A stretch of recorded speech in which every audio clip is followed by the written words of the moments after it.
I would ask you to avert your eyes, sir. Or did you not know it was rude to stare? I knew it. Speak up, Dr. Reed. I like a man who speaks his mind.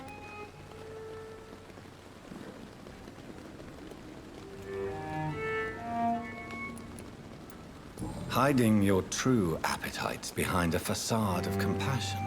Bravo. Very clever indeed. Spare me your sarcasm, Jonathan. You are but newly born in this world.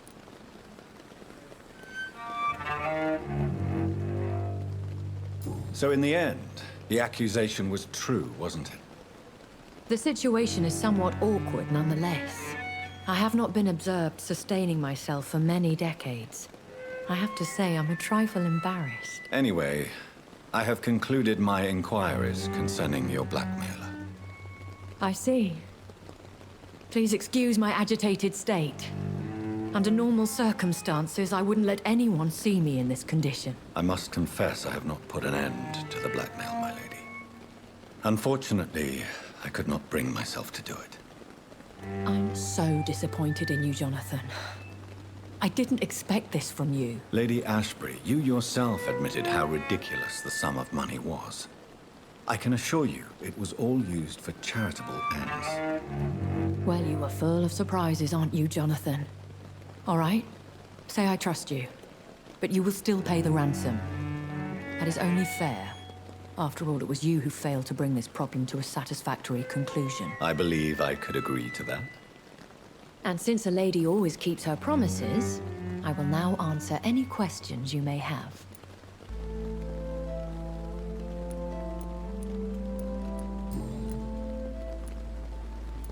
Why does Dr. Swansea allow you to feed on the patients of the hospital?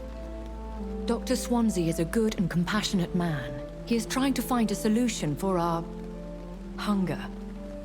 Until that happens, he is clever enough to understand that I only feed upon the dying. What do you know about this Brotherhood of St. Paul's Stole? The Brotherhood is well known amongst London Vampire Society. As long as our kind is discreet, and as long as they do not interfere, we have come to a mutual understanding. And no one suspected you of the murders? As you well know, suspicion has recently fallen on me of killing for pleasure. But you have my word, Jonathan. I take no pleasure in taking a life. Why did you save me in the canning factory? I could hardly stand by and watch such a promising young blood as yourself be torn to shreds by some gutter scowl. William Bishop wasn't the vampire that created me then? No, Jonathan. Whatever their strength and demeanor, Scowls are the progeny of careless vampires. It cannot be the other way round. What type of vampire is a Skull? Not a true vampire. The deformed offspring of lesser vampires. It is a shame these creatures run wild, slaves to their baser instincts. I know this is beyond the pale, but may I inquire your age? Really? And I thought you were gentlemen. If you must know, I'm 27. I've been 27 for a long time now, and 27 I shall remain. And who bestowed upon you this eternal youth? My maker. He left this isle a long time ago. Very well, but I believe there is more to this than you are saying. A lady has to have some secrets.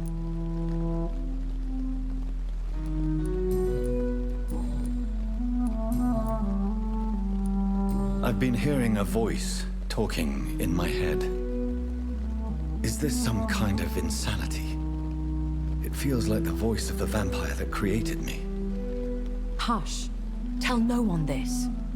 It would be unwise to talk of such things amongst British immortals. Speak no more of your maker.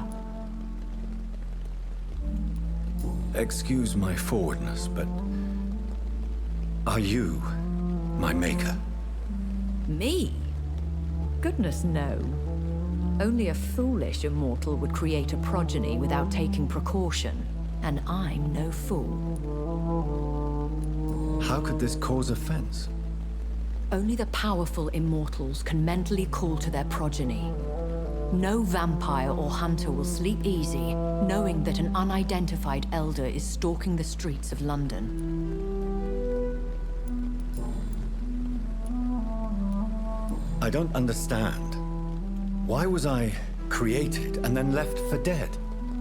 That is a question only the one who made you can answer. It's not normal practice.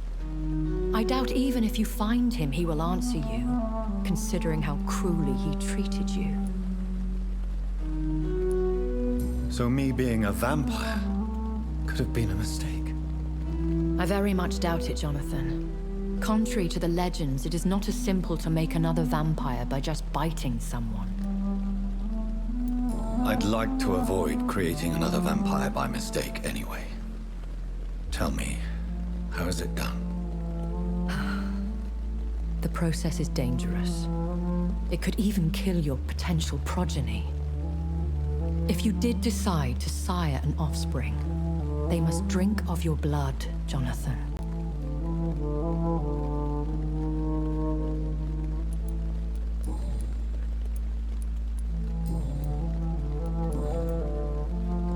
Are there many vampires here in London? Immortals are of a rare breed, and we often tend to hide. But you may occasionally meet some of us at night.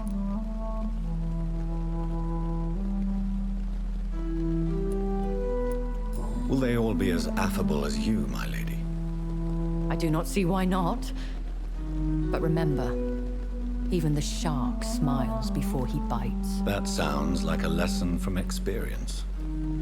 Vampire politics are as intricate and sometimes tedious as a game of chess in a gentleman's club.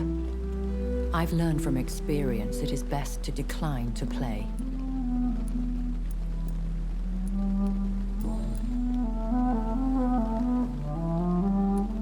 When I awoke, changed, I was chased and attacked by vampire hunters. Prepared and well-trained. Though I can't be certain, more than likely it was the once glorious Guard of Priwen. Once glorious, but still dangerous. They have seen better days, but all fanatics are dangerous. You would be wise to stay clear. They are sworn to destroy our kind. You make them sound like some sort of cult. More a society, and like all the best ones, a secret society. I thought them almost gone, but it seemed they have been recruiting.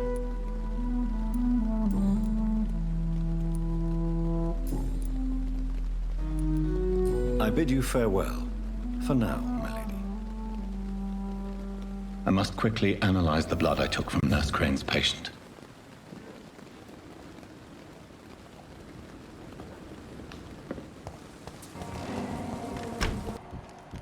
I'm sorry you ended up on my plain and cold medical bench, sir. I understand you must be very angry about this unfair situation. I managed to arrange to have you buried in the same mass grave as your wife.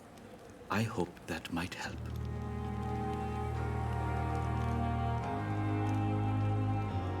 It's locked, all right.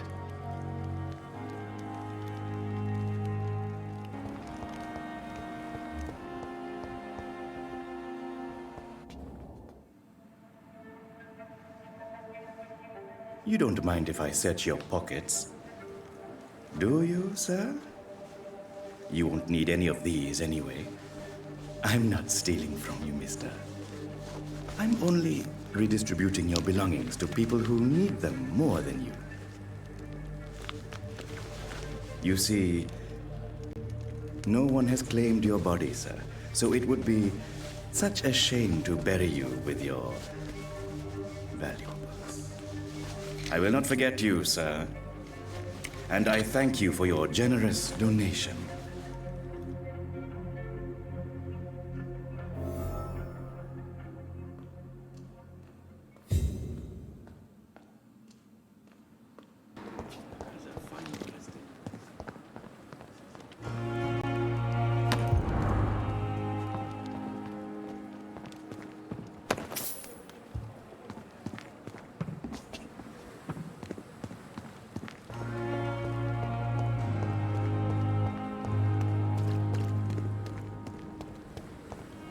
It's locked.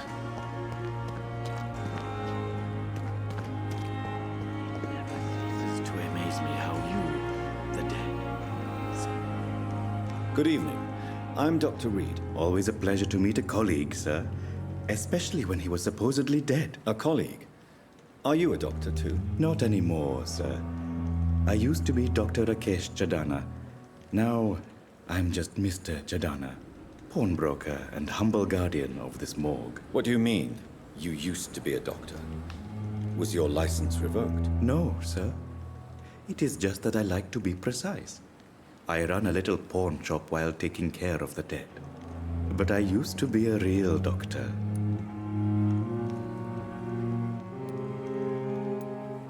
Have you heard of someone blackmailing people in the hospital? Pardon me, sir, but I have no idea what you're talking about.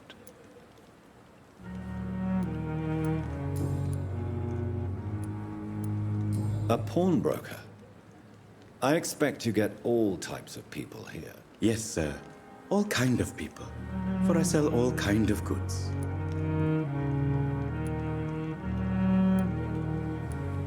Who comes here to trade with you? It's very unhygienic, even unsafe. Diseases can spread. For the customers, for the hospital. I'm very cautious, sir. I've been a doctor, remember? And all my clients are good people. In fact, I think I only know good people.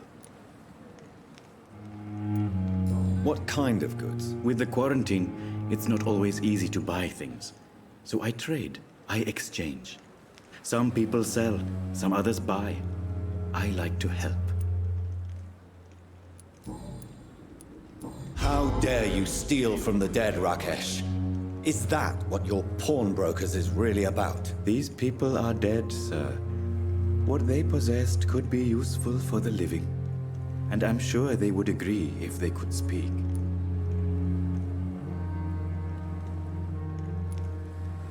Whatever your motives, you're making money by stealing from the dead.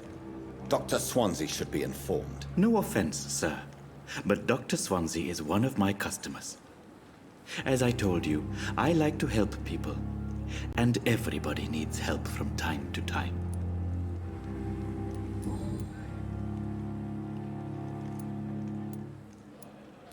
Goodbye, Mr. Chidana. Tomorrow, more bodies will arrive and then sadly depart. I'm managing a train terminal.